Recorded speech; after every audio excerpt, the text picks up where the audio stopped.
negativas que tiene este patriarcado. El punching bag de la violencia social, mal acostumbrada a vivir el acoso sexual como normal. Esto es fatal, no es casual que de mi cuerpo yo no pueda disfrutar. Lo quieren controlar. Esta fiesta que llevo dentro libero cuando bailo. No me hace falta amor porque yo me amo demasiado. No me hace falta de tu poder. El placer de romper las ataduras. Tu cintura sin censura. Tu cintura sin censura. Tu cintura sin censura. Bienvenidos a un nuevo capítulo de una producción de Cooperativa de Integrales Kermés. Nos pueden seguir en Instagram, cosa que nos ayuda un montón a difundir nuestro trabajo. Nos tienen que buscar como Kermés Comunicación en Instagram. Hoy vamos a estar abordando una nueva temática, como les proponemos en cada uno de nuestros capítulos. Esta vez es el lenguaje inclusivo. Y comenzamos como siempre, preguntándoles a ustedes qué es lo que conocen sobre el tema. ¿Escucharon alguna vez el término lenguaje inclusivo?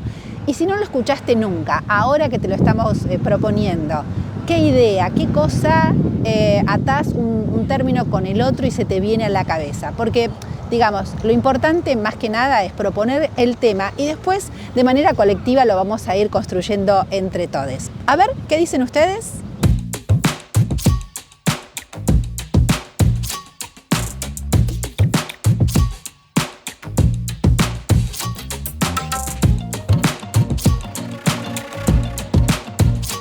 Lenguaje no sexista. No.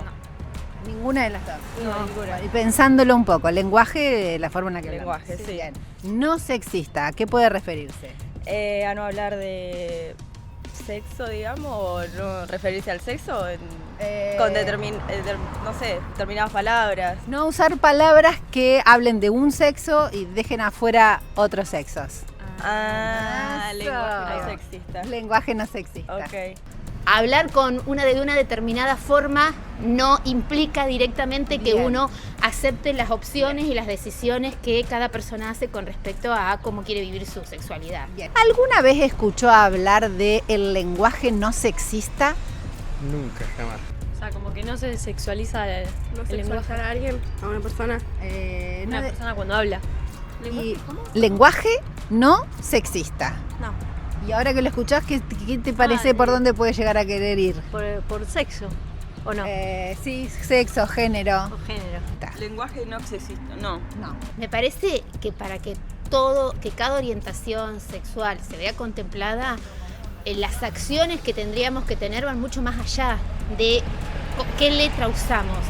A veces me parece que estamos tan concentrados en ver cómo decimos las palabras que por ahí nos olvidamos de algunas acciones mucho más concretas que tienen que ver con la aceptación de las opciones personales, y me parece que en eso todavía no estamos trabajando demasiado. No, por favor, machista ya, estamos llenos acá principalmente de los gobiernos. Y si no vamos muy lejos, la Suprema Corte de la Argentina da vergüenza. ¿Cómo no va a haber una mujer? Usan la pollera y el pantalón permanentemente. No, espectacular. Lo que pasa que un poco me interesa porque yo miro poco televisión y leo otras cosas que me gustan. Pero quédese tranquilo que no, machista no, por favor. Si el que mueve el planeta son las mujeres acá. Nosotros estamos para jugarla nada más, y el casino y otras cosas. A mí en realidad me parece bien que todo el mundo se maneje con la libertad que tenga ganas. Si hay algo que no va, hay una forma de hablar que no va a discriminar a nadie, está perfecto.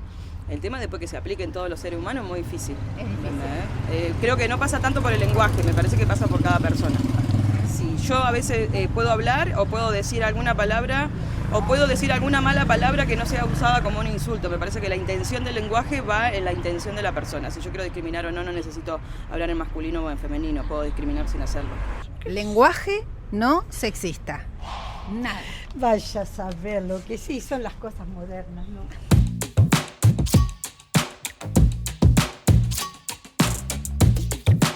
Bien, allí escuchamos a ver qué dice la calle sobre este tema que les proponemos desde nuestro programa. Pero como hacemos siempre también, recurrimos a alguna persona que sepa bastante del tema, porque la idea es esa, aprender. En este caso, quédense, porque en el segundo bloque vamos a estar hablando con Mónica Molina, es licenciada en comunicación y sabe de estas cuestiones de lenguaje inclusivo.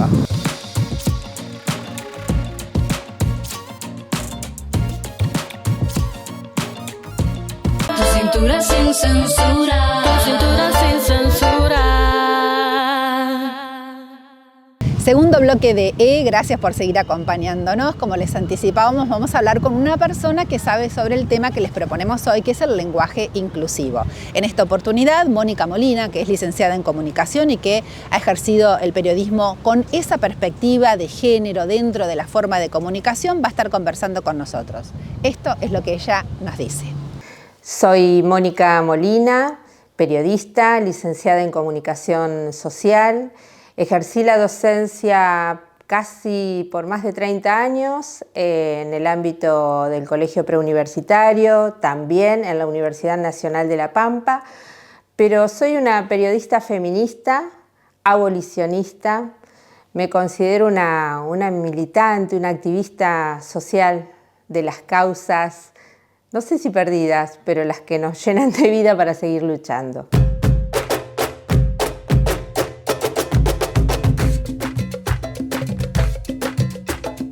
Bueno, en realidad podría anticipar, comienzo a trabajar con las cuestiones vinculadas a la comunicación y género con el programa que se emitió en Canal 3 entre el año 96 y el 2000, 5 años consecutivos, que se llamaba Género. Digamos, fue la primera decisión y postura como periodista feminista, pero que en ese momento podría decir que no nos llamábamos tan abiertamente feministas, ¿no? Esa fue la primer, podría decir, incursión. Lo interesante de esa etapa es que a Urbanas lo antecedió, digamos, esa experiencia del programa Género, de Hechiceras y de La Vuelta a la Manzana en televisión. Y después de eso vino sí ya como una decisión, te diría, mucho más pensada respecto de lo que fue trabajar en un periodismo con perspectiva de género y que fue la creación de Urbanas en Red. Yo digo Urbanas en Red y tuve el aporte de gente que estaba un poco al tanto en ese momento de cómo se iba a llamar la revista y me sugirieron utilizar el @ en ese momento, cosa que hoy no lo haría. Digamos, es una decisión que si yo tuviera que hacer la revista ahora no lo haría porque en definitiva siempre me refería a Urbanas como Urbanas, ¿no? El @ no se nombra, entonces ahí hay una construcción que hay que seguir trabajando. Y en realidad, como periodista, siempre estas producciones, tanto la audiovisual que mencionaba antes como Urbanas, ¿cómo diría? Me fueron construyendo también. Digamos, yo las generaba, pero a su vez me construían. Y eso es algo que es muy interesante para poder pensarse como sujeta, ¿no? Trabajadora de la comunicación, porque a medida que vos ibas trabajando en una publicación, en la selección de los temas, en la producción de una nota periodística, en todo ese armado, pensemos que también hay una fase que tiene que ver con el esfuerzo y los roles que vamos ocupando cuando hacemos una producción audiovisual o gráfica de los recursos, ¿no? Entonces, bueno, a mí me tocaba hacer muchas funciones, por lo tanto el aprendizaje era mucho más intenso.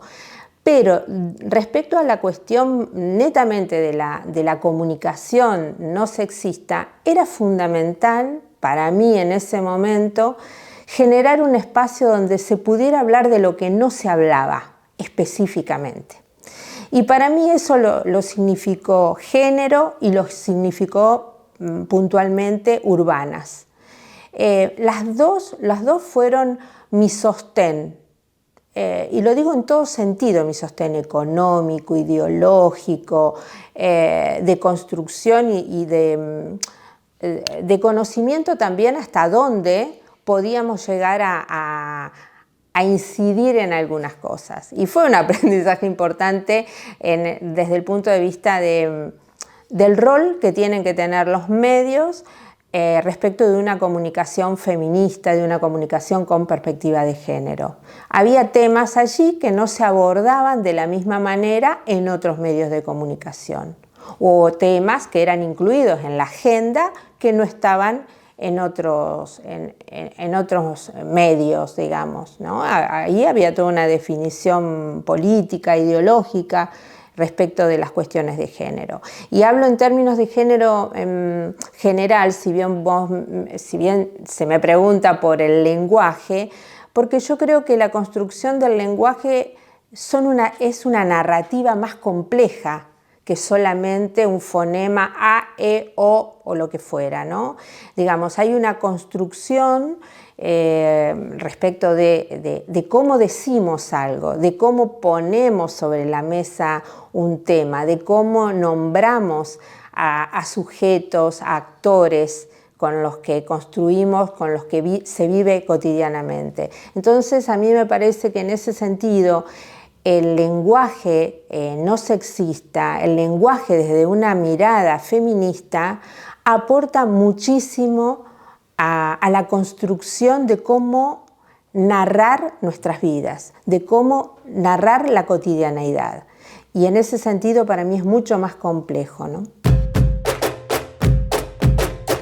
Bueno, en este devenir de hacer un periodismo con perspectiva de género, yo me incluyo, me sumo en el nacimiento de Red Par, que fue en el 2006, casi con el mismo año que nace Urbanas, en realidad, y fue muy importante porque es una red federal que está integrada por todos los sujetos, identidades, y además porque Red Par, en el momento que surge, hace aportes muy interesantes que todavía persisten, que tienen que ver con la existencia de los decálogos para el tratamiento de una comunicación adecuada en los casos de violencia de género o violencia machista y también en los casos de trata y prostitución, ¿no?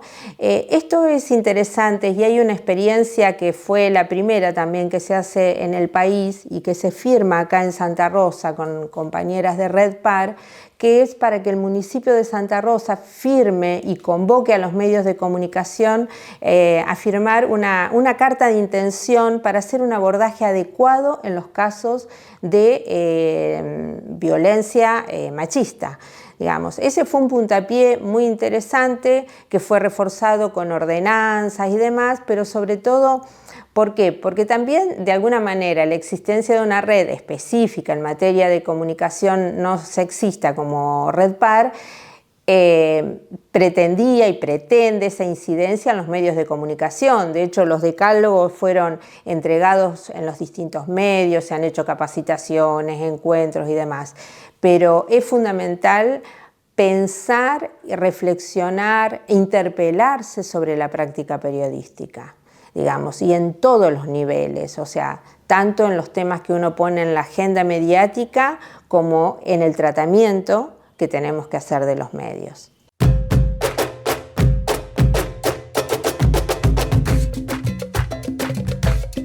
Uno de los aportes que se hacen desde esta red, pero que además la red también se nutre de otras redes, sobre todo de las internacionales, había mucha articulación con las redes de las compañeras mexicanas y de las españolas, es respecto de cómo se nombraba a las muertes de las mujeres cometidas por sus parejas, sus exparejas, lo que hoy llamamos femicidio.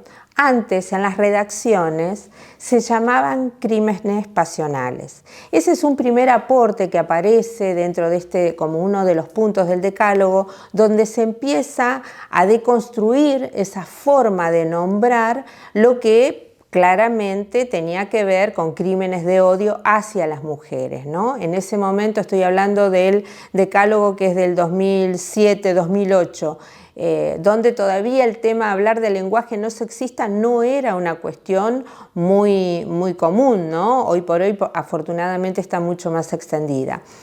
Eso es muy importante porque sitúa cuáles son las causas, los actores y cuáles son las problemáticas que viene a denunciar cuando vos nombrás femicidio, cuando llamás violencia machista o violencia por razones de género, o hoy por hoy ya vas agregando lo que pasa con los lesbocidios, cuando pasa los transvesticidios, digamos. Entonces, lo que es interesante en esto, más allá de que en aquel momento se trabajó esos términos porque era lo que se venía tratando de deconstruir dentro de las redacciones, vemos que la lengua la lengua es social, la lengua es viva, va cambiando el habla y por lo tanto hoy por hoy esas categorías te diría que tenemos que ir modificando el decálogo en ese sentido.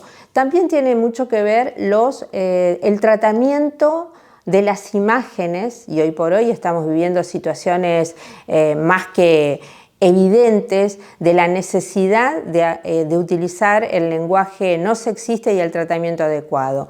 Cuando vos estás en los medios continuamente difundiendo imágenes de una mujer con su rostro golpeado y demás, en realidad hay que preguntarse ¿qué estoy buscando con esto? ¿En qué me aporta el tratamiento periodístico de una causa X? Entonces, también el decálogo de Red Par tenía que ver con el tratamiento que se hacía de la imagen y justamente cuidar a la persona que había sido víctima de un hecho de violencia de no estar continuamente exponiéndola en medios, ya sean televisivos como gráficos. Tal vez la radio de esto es mucho más noble en ese sentido del abordaje, ¿no? Esto digo el de las imágenes porque es una de las cuestiones más notables de cómo incide y cómo puede seguir afectando y revictimizando a la persona que ya fue víctima de una situación de violencia, ya sea física, psicológica o lo que fuera. Hoy por hoy estamos hablando en estos términos de que eso constituye violencia simbólica y mediática. Y esto está en nuestro plexos normativos como la ley 26.485, que es la ley de violencia de género.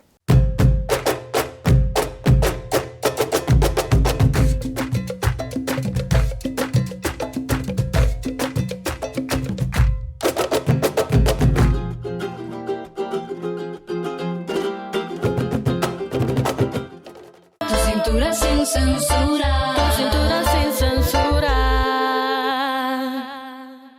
Lenguaje no sexista. Presidenta, seguramente se acordarán el día en que Cristina, presidiendo el Senado, retó al senador Mayans porque insistía en llamarle presidente. Senador Mayans tiene la palabra. Presidente, bueno, para que se fije... Presidenta, perdón, senador. Presidenta, perdón, senador. Presidenta. Bueno. Gracias. Disculpe, presidenta.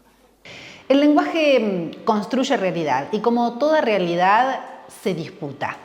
Apenas iniciado el gobierno libertario, Javier Milei prohibió el lenguaje inclusivo y todo lo referente a la perspectiva de género en la administración pública argentina. Su portavoz, Manuel Adorni, anunció que ya no se podría utilizar la letra E, la arroba, la X y que debía evitarse la innecesaria inclusión del femenino en todos los documentos. ¿A alguien con un mínimo grado de sensatez se le ocurre que es posible prohibir letras o prohibir palabras? El español como lengua no es sexista o discriminatoria en sí misma, pero el uso que se hace de ella sí puede serlo. Puede negar, violentar o incluso modificar la vida de las personas. Por eso nuestro objetivo es construir mensajes políticos incluyentes a través de la conversación. El lenguaje no sexista no es una cosa de extraterrestres o de gente rara o de mujeres resentidas, como tantas veces se ha dicho. Es nada más y nada menos que un modo de expresión oral, escrito y visual que busca dar igualdad en el valor a las personas que componemos esta sociedad. Expresarnos con términos neutros o hacer evidente el masculino y el femenino evita las generalizaciones, permite erradicar los estereotipos y lucha contra los roles de género tradicionales que refuerzan la desigualdad al subordinar al género masculino todo lo que sea distinto a él. Los estereotipos son prejuicios y suposiciones, actitudes y creencias que solemos tener frente a grupos de personas. Los aplicamos de manera negativa y sesgan la percepción de la realidad. Sin embargo, nuestras comunidades son dinámicas, se transforman poco a poco y el lenguaje es la herramienta para comunicar esas transformaciones. Pretender que se debe permanecer estático es negar la vitalidad comunitaria. Por eso decimos que el masculino no es universal, ni tampoco es neutro. Y decimos que el lenguaje es nuestra tecnología primaria para dar visibilidad a las mujeres, etnias, nacionalidades, géneros, edades, discapacidades, condiciones sexuales, de salud, religiones, preferencias sexuales, estado civil. Por eso, presidenta, jueza, fiscala, albañila, árbitra. Se puede decir, ¿vieron? No pasó nada, no se murió nadie, no se rompió nada. Nos encontramos en el próximo capítulo de E para seguir pensando sin miedo al éxito.